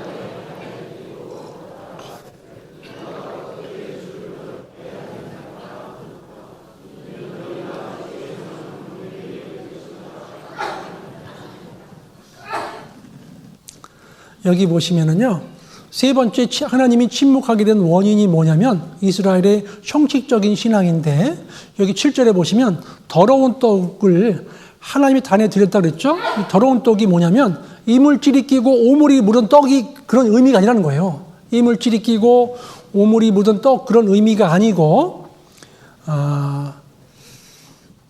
내가 하나님을 사랑하지 않으면 하나님이 나를 사랑하지 않는다고 느끼게 되어 있는데 하나님이 언제 나를 사랑했습니까? 이렇게 나오는 거예요. 이 사람들이요. 하나님이 나를 언제 사랑했습니까? 하나님은 나를 사랑하지도 않는데 하나님께 근데 보세요. 하나님께서 그러는 거예요. 하나님께서 너희들이 나를 사랑하지도 않는데 나에게 제물을 드리는 거예요. 우리도 우리에게 표현하면 말씀을 들으러 왔는데 지금 딴 생각하고 있는 거예요. 몸은 와 있는데 생각은 딴 데가 있는 거예요. 이게 형식적인 신앙생활이라는 거죠. 몸은 와 있어요. 지금 쳐다보고 있어요. 생각은 딴 데가 있어요. 이게 형식적인 신앙생활인 거예요. 이스라엘 백성들이요, 내가 하나님을 사랑했는데 왜 이러냐고 막 따지는 겁니다.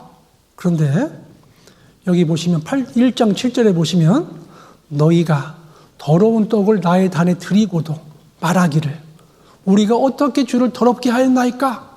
그랬잖아요. 그죠?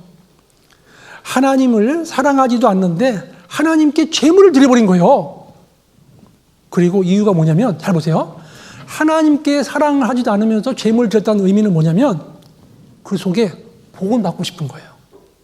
복은 받고 싶어서요. 그리고 드리지 않으면 좀 약간 두려운 거예요. 그래서 바치게 된 거예요. 제사 드렸던 거예요. 두렵고, 그리고 드리면 복 받는다 생각하니까 드린 거예요. 이게 형식적인 신앙생활인 거예요. 그래서 구원받지 못한 교회들이 거의 그런 분들이 많아요. 형식적인 신앙생활 하는 거예요. 복음 받고 싶은데, 그리고 두려운 겁니다. 그래서 그 많은 사람들이 그 당시에 하나님께 제물을 드리러 나왔어요. 근데 형식적인 거예요, 보니까. 하나님을 사랑하지도 않아요. 그 깊은 그 속에는요. 사랑하지도 않고, 근데 하나님께 제물을 갖고 와요. 그래서 보면은요, 하나님을 사랑하지도 않으면서 하나님께 제물을 갖다 드리는데, 마음이 없는 경배, 형식적인 신앙, 이것이 하나님을 침묵하게 한 거죠. 마음이 없는 경배, 형식적인 신앙이 하나님을 침묵하게 했다는 겁니다. 마음이 없는 제물, 사랑이 없는 신앙, 마음이 없는 예배, 이게 형식적인 신앙생활인 겁니다. 이스라엘 백성들은 시간이 지나면서 하나님께 제사하는 것이 삶의 중심이 아니라 부수적인 것이 되어버렸어요. 삶의 중심이 아니라 부수적인 것으로 되어버렸기 때문에 어려움을 겪게 된 거예요. 그래서 우리가 신앙생활은 나의 삶의 중심이다. 하나님 때문에 내가 존재하고 있고 하나님 때문에 내 모든 것들이 펼쳐지고 있는 것이다. 나에게 나의 마음도 주신 분, 시간도 물질도 건강도 주신 그 하나님과 깊은 관계, 그 하나님을 내 삶의 중심으로 해야 되는데 부수적인 걸 되어버리니까 신앙이 형식적으로 흘러가 버린 거죠. 그 당시에 백성들이 그랬던 겁니다. 그래서 하나님께서 침묵하신 거예요. 중요한 시기 때 자기를 위해 살고 시간 남으면 교제하고 물질이 있는데도 불구하고 자기 걸 다 쓰고 남으면 그때 헌금하고, 이게 형식적인 신앙인 거예요. 하나님 보실 때는요. 그래서 말라기서 1장 8절 다시 보십니다. 말라기서 1장 8절. 만군의 여호와가 이르노라, 너희가 눈먼 희생으로 드리는 것이 어찌 악하지 아니하며. 같이 읽겠습니다.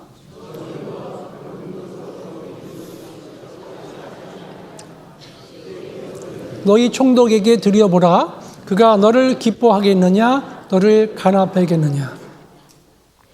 눈먼 것 저는 것, 병든 것을 가져온 거예요. 제사 지냈는데 눈먼 것 저는 것 병들 것.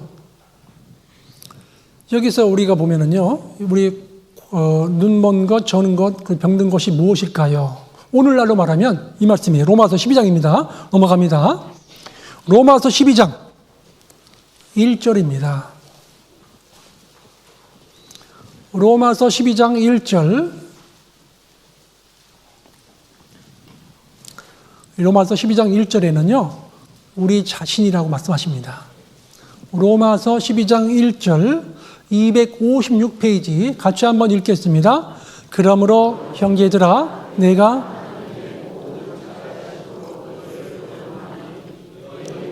하나님이 기뻐하시는 거룩한 산 제사로 드리라. 드릴 영적 예배니라. 예, 오늘날 우리는요, 내 몸을 드리는 거죠. 그죠? 거룩한 산 제사로 드리라 그랬잖아요. 너희 몸을 하나님이 기뻐하시는 거룩한 산 제사로 드리라. 오늘날 제물은요, 우리 자신이에요. 그죠? 근데 눈 먼 것이 뭐냐면 세상의 눈이 멀고 돈의 눈이 멀고 일의 눈이 멀고 이성의 눈이 멀고 스포츠의 눈이 멀고 취미생활의 눈이 먼 게 잘못된 거라는 거죠. 그죠? 하나님 보실 때는. 그래서 눈 먼 것이란 건 세상의 눈이 멀고 돈의 눈이 멀고 일의 눈이 멀고 이성의 눈이 멀고 스포츠의 눈이 멀고 취미생활의 눈이 멀었다. 그래서 우리도 한번 돌이켜봐야 된다는 겁니다. 우리에게 적용시켜 본 겁니다. 마음은 딴 데 있는데 몸은 여기 와 있다. 하나님은 다 알고 계셔요. 그죠? 마음은 딴 데가 있는데 몸은 여기 와 있어요. 마음은 지금 낙타가 있어요. 낚시, 그걸 올라갈 텐데, 마음 막 이 생각하고 있어요, 지금. 근데 몸만 와 계신 거예요. 그 하나님은, 오늘날 죄물은 우리 자신인데, 자신을 못 드리는 겁니다. 그러면 저는 것이 뭐냐면 이미 내 마음이 세상으로 기울어져 있는 게 저는 것이에요. 이 내 마음이 세상으로 기울어져 있는 것이 저는 것이라는 겁니다. 하나님 보실 때는요. 마음에 들면 하고 마음에 안 들면 말고 하고 싶으면 하고 하기 싫으면 말고 그런 신앙을 갖고 있는 분이 있다면 그것은 마음이 기울어져 있는 거예요. 그게 저는 것이에요. 병든 것이 뭐냐면요. 열정도 없고 전도하고 싶은 마음도 없고 기도하고 싶은 마음도 없고 내 마음에 드는 사람과만 교제하고 내 마음에 안 들면 거리를 두는 것이 그게 병인 거예요. 이게 병든 것이요. 하나님께 나와 제사 드리는데 병든 걸 가져오는 거예요. 죄를 그러니까 저는 걸 가져오는 거예요. 신앙이 병들면요. 말씀의 맛이 없어요. 기도의 맛이 없어요. 교제의 맛이 없어요. 봉사의 맛이 없어요. 피하고 싶은 거예요.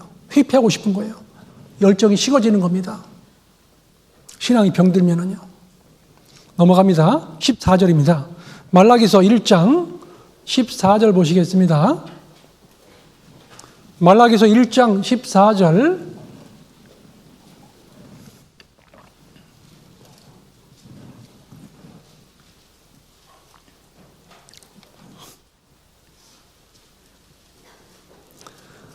때 가운데 수컷이 있거늘 그 소원하는 일에 흠 있는 것으로 사기하여 내게 드리는 자는 저주를 받으리니 같이 읽겠습니다.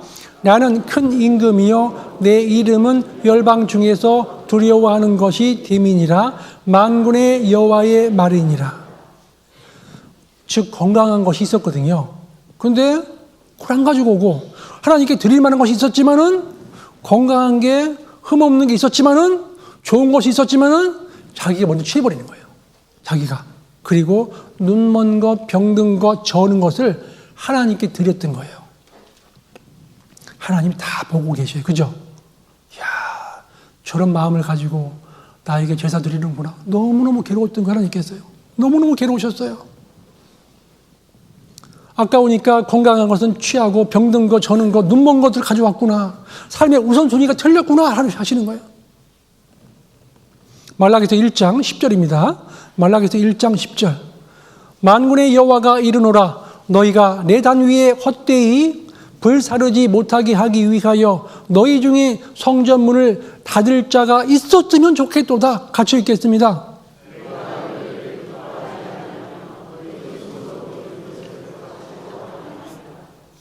하나님이 너무너무 견디기 힘들었던 거예요.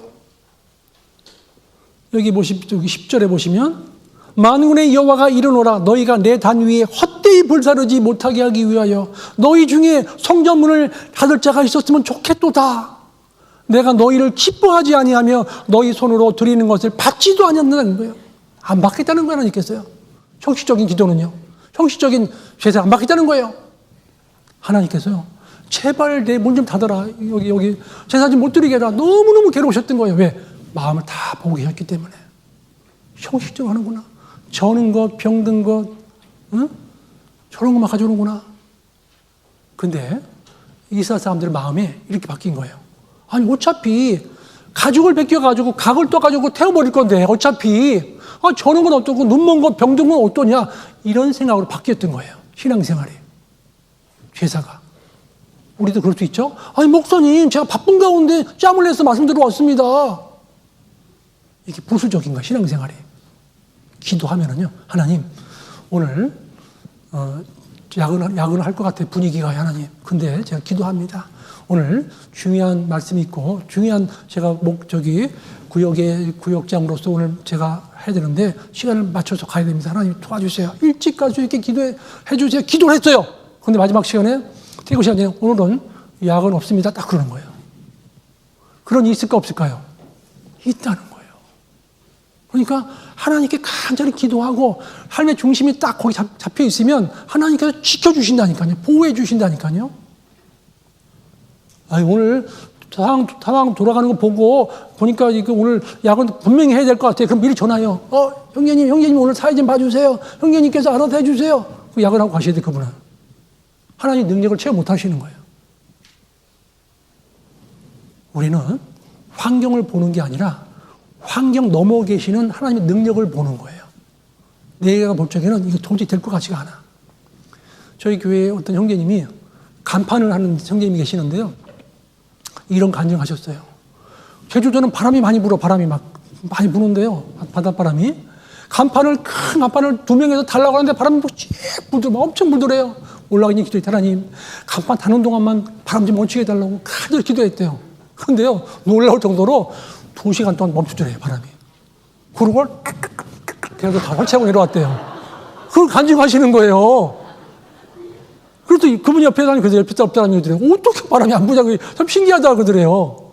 그렇게 세게 불던 바람이 한 2시간 정도는 딱 멈추더래요. 참 잘하더래요. 신앙생활은 현상을 보는 게 아니라 현상 너머에 계시는 하나님의 능력을 맛보는 거예요. 잘 보세요.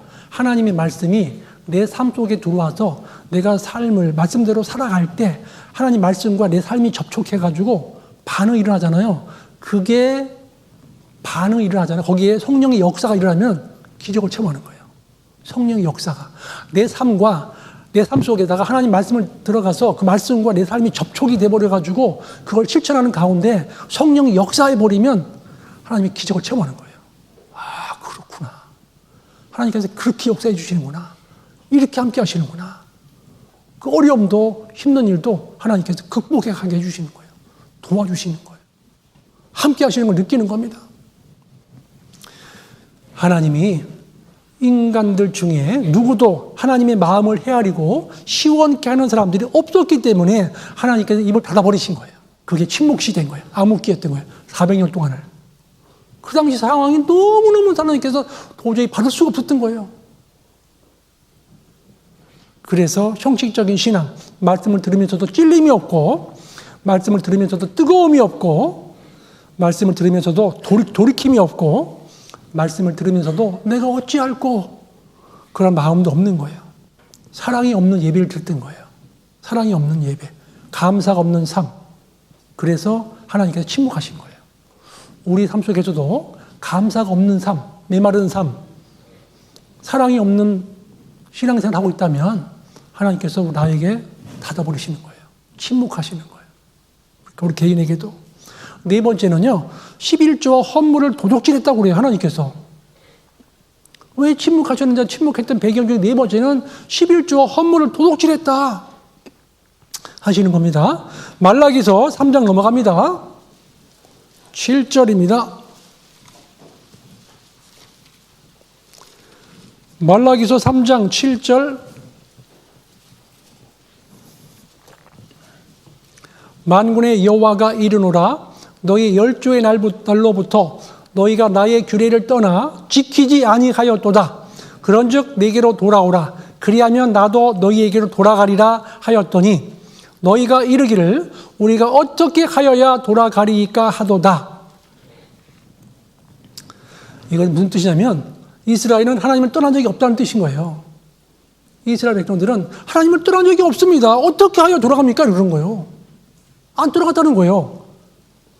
그런데 하나님께서 딱 이렇게 지적하죠. 11조와 헌물을 드리지 않았다는 거예요. 말라기서 3장 8절입니다. 3장 8절 같이 한번 읽겠습니다. 사람이 어찌 하나님의 것을 도적질하겠느냐. 그러나 너희는 나의 것을 도적질하고도 말하기를 우리가 어떻게 주의 것을 도적질하였나이까 하도다. 이는 곧 11조와 헌물이다. 하나님은 나는 너희를 사랑한다. 이스라엘은 언제 하나님이 우리를 사랑했습니까? 그랬죠? 내가 아비일진데, 내가 주인일진데 너희가 나를 공경함이 어디 있느냐? 언제 우리가 주님을 멸시했습니까? 언제 우리가 더러운 떡을 드렸습니까? 언제 우리가 하나님 걸 도적해 주려 했습니까? 계속 그러는 거예요. 계속 하나님의 말씀과 이스라엘 백성의 대답이 어긋나고 있던 거예요. 하나님은요, 하나님이 보시는 관점과 백성들이 보는 관점이 틀린 거예요. 하나님이 보시는 관점이 중요한 거예요. 우리가요, 신앙생활 적에 뭘 회의할 적에도 하나님이 보시는 관점에서 의견을 내놓으면 문제가 안 생기는데 자기 관점에서 의견 내놓으면 갈등이 생길 수 있습니다. 제 생각은 이렇습니다가 아니라 하나님 보실 때는 이렇게 하면 좋을 것 같습니다. 딱 그게 중요한 거예요. 하나님 보실 때는 신앙생활은 하나님 보시는 관점에서 봐야 안전한 거예요. 내 기준은 자기 기준이거든요. 내가 볼 때는 이렇게 생각합니다. 그건 자기 기준이거든요.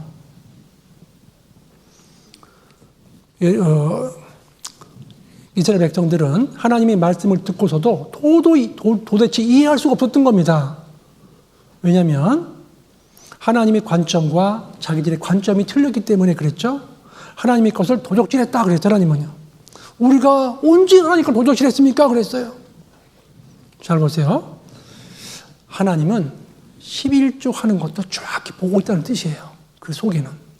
그런데 11조에서 도적질했다는 그 깊은 의미 속에는 뭐가 들어있냐면 당연히 드려야 될 것을 억지로 드리는 것도 하나님은 도적질이라고 보는 거예요.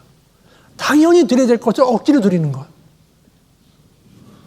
감사함으로 드려야 될 것을 억지로 드리는 것도 하나님께서 도적질로 보시는 거예요. 이스라엘 백성들이 제사를 드리러 왔잖아요. 성전에. 억지로 드렸던 거예요. 아까워서 드린 거예요. 안 드리면 혹시 안 좋은 일이 생길까 봐, 복 못 받을까 봐 이런 마음을 가지고 들어온 거예요. 하나님 다 보신 거예요. 당연히 드려야 될 것을 억지로 드리는 것이 도둑질이라는 겁니다. 감사함으로 드려야 될 것을 억지로 드리는 것이 이게 하나님 보시기엔 도둑질이라는 겁니다. 감사함으로 드려야 되는데 감사함이 없는 거예요. 그 속에. 놀라운 것은요. 이스라엘 백성들이 11조를 도둑질함으로 말미암아 하나님이 침묵하셨을 뿐만 아니라 더 놀라운 구절이 나오죠. 3장 11절입니다. 말라기서 3장 11절.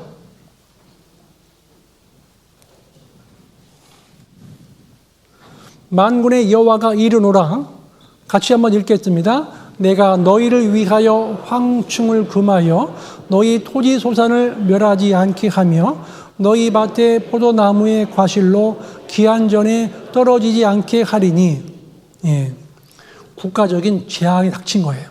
국가적인. 이스라엘 백성들이 온전한 11조를 하지 않으므로 그 국가에 황충이, 가뭄이 온 것이에요. 우리도 우리 그리스도인들의 삶이 국가적인 재앙을 불러일으킬 정도로 영향력을 끼칠 수 있다는 것을 생각해 보셔야 돼요. 우리 그리스도인이 타락해버리면 국가적으로도 어려움이 생길 수 있어요. 엄청 어려움이 생길 수 있어요. 우리 구원받은 그리스도인들이요. 우리의 삶이 주님 보시기에 합당한 삶을 살 적에 나라를 또 지켜주시는 하나님께서 큰 재난 가운데서 지켜주시는 거예요. 그래서 우리의 삶이 우리 주변에 있는 모든 사람들에게 엄청난 영향을 끼친다는 것을 우리가 염두에 두시고 살으셔야 돼요. 말라기서 3장 12절입니다. 말라기서 3장 12절 같이 한번 읽겠습니다. 너희 땅이 아름다워짐으로 열방이 너희를 복되다 하리라. 만군의 여호와의 말이니라. 우리 개인의 삶은 그냥 개인의 삶으로 그치지 않는다는 겁니다. 그래서 우리의 삶은 우리 주변에 엄청난 영향력을 끼친다. 그래서 이스라엘 백성들이 이런 불만을 말할 수 있는데 하나님 내가 11조를 하기 싫어서 안 합니까? 어려워서 안 하는 것이죠. 그러죠. 이런 분 계시죠. 제가 11조를 하고자 하는 게 아니라 어려워서 안 하는 겁니다. 잘 보세요. 따져보면 안에서 어려워진 거예요. 잘 따져보면 거기 속에는 단돈 100원이라도 1000원이라도 안에서 어려워진 거예요. 확실하게. 우린 잘 모르는 거죠. 나에게 힘을 주시는 분도 하나님이시고 내 마음을 주시는 분도 하나님이시고 건강도 주시는 분도 하나님이시잖아요. 그 모든 걸 주는 분이 하나님이시라는 것을 인지할 때 내 모든 것이 전부 다 하나님 것이다. 그 표현이 11조인 거예요. 나에게 주어져 있는 모든 것이 주님 것이다. 그게 온전한 11조인 거예요. 모든 것이 하나님께로부터 왔다 이거예요.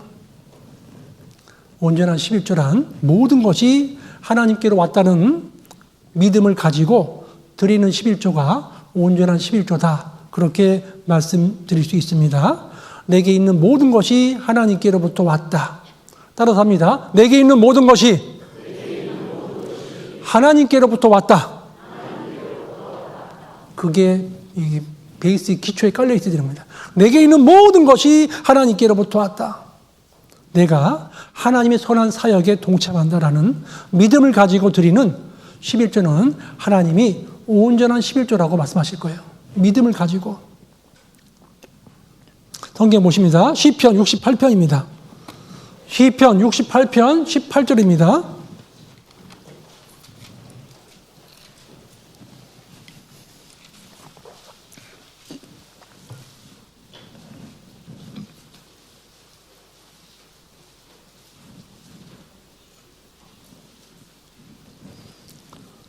시편 68편 18절 같이 한번 읽겠습니다. 주께서 높은 곳으로 오르시며 사로잡힌 자를 끌고 선물을 인간에게서 또는 패역자 중에서 받으시니 여호와 하나님이 저희와 함께 거하려 하심이로다. 여기서 보시면은요, 선물을 인간에게서 그랬죠. 하나님께서 주신 것이 있었기 때문에 받는다는 거예요. 우리는 먼저 하나님께로부터 받았기 때문에 드릴 수 있는 거예요. 이 세상에 나올 적에 아무것도 가지고 나온 게 없었어요.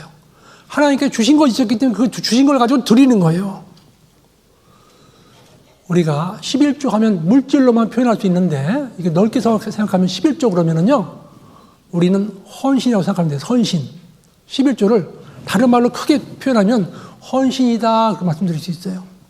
마음과 시간과 물질과 그 다음에 체력, 마음, 시간, 물질, 체력을 드리는 게 온전한 11조인 거예요.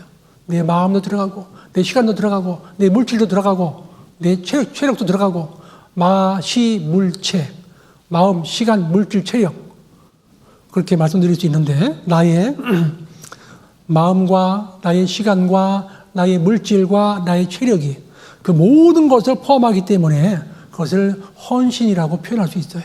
그게 온전한 11조다. 그렇게 말씀을 드릴 수 있어요. 말락이라는 뜻이 뭐냐면 나의 뜻이에요. 나의 사자라는 뜻이에요. 말락이 나의 사자, 나의 보냄을 받은 자, 이런 뜻이에요. 말락이라는 뜻이 나의 보냄을 받은 자. 우리는 하나님께서 우리를 보내신 거예요. 세상에. 그렇죠? 나의 사자인 거잖아요. 우리가 전하면 그 영혼이 구원받잖아요. 우리가 전하면 그 영혼이 변화받잖아요. 그 영혼이 살아나는 거잖아요. 안 전하면 죽는 거예요. 우리가 전하면 그 영혼이 지옥과 운명에서 천국과 운명으로 바뀌는 거예요.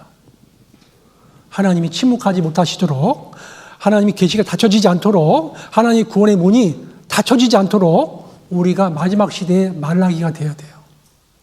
우리 가정에서, 지역사회에서, 그리고 주변에 있는 모든 사람들에게 우리가 여수 지역에 이 말씀을 선포하는 말라기가 되어야 됩니다. 나의 사자.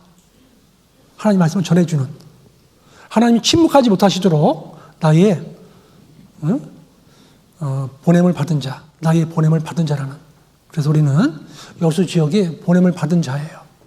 하나님 침묵하지 못하시도록 우리는 늘 감사하며 살아가야 됩니다. 주님 앞에 가실 때까지. 우리는 어떻게 범사에 감사할 수 있을까? 세 가지 한번 읽고 마치도록 하겠습니다. 첫 번째 읽겠습니다. 구원받은 은혜를 기억함으로. 두 번째요, 주님의 동행하심을 믿음으로. 세 번째요, 우리가 범사에 어떻게 감사할 수 있냐면 구원받은 은혜를 기억하셔야 돼요. 그리고 주님의 동행하심을 믿어야 돼요. 주님이 나와 함께 하신다. 세 번째는 천국의 소망을 일깨워야 돼요. 나는 세상의 삶은 잠깐이다. 주님께 간다. 나는 간다. 여기 세상 소망 없다. 잠깐이다. 금방 지나가는 겁니다. 얼마나 빨리 지나가는지 몰라요. 우리의 삶은 잠깐이에요. 헛되고 헛되며 헛되고 헛되니 모든 것이 헛되도다. 이 모든 걸 누려봤던 솔로몬의 결론이에요. 전도서 한번 더 볼까요? 12장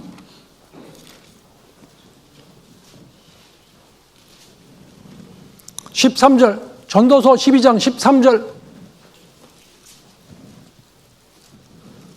958페이지입니다. 구약성경 958페이지, 전도서 12장 13절 같이 한번 읽겠습니다. 이리 결국을 다 들었으니 하나님을 경외하고 그 명령을 지킬지어다. 이것이 사람의 본분이니라. 이것이 삶의 목적이에요. 하나님을 경외하고 그 명령을 지킬지어다. 오늘 하나님이 왜 침묵하셨을까? 라는 주제를 가지고 같이 성경을 공부했어요. 거기에서 하나님의 사랑을 잃어버렸다. 두 번째는 영적이 무감각했다. 세 번째는 이스라엘의 형식적인 신앙이었다. 그리고 네 번째는 온전한 11조를 못 드렸다. 11조 헌물을 도적질했다 그랬어요. 그래서 우리도 하나님의 사랑을 다시 한번 항상 또 한번 돌아보고 그리고 영적으로 깨어있는 신앙생활을 했으면 좋겠습니다. 다 같이 기도하시겠습니다. 하나님 아버지 감사합니다. 저에게 주신 마음, 시간, 물질, 체력 하나님께 드려지기를 원합니다. 하나님을 기쁘시게 하는 삶을 살기를 원합니다. 우리 여수교회 더욱 사랑해 주시고 계속 구원받는 영혼들이 탄생하게 도와주시고 구원받으신 영혼들이 몸된 교회 안에 안착할 수 있게 도와주시며 특별히 우리 담임 목사님에게 지혜와 명철과 총명 주시고 주님 일하시기에 부족함이 없도록 채워주시옵소서. 오늘 이 시간 이후의 모든 삶도 하나님께 드려지고 바쳐지기를 원합니다. 고마우신 예수님의 이름으로 감사하며 기도드렸습니다. 아멘.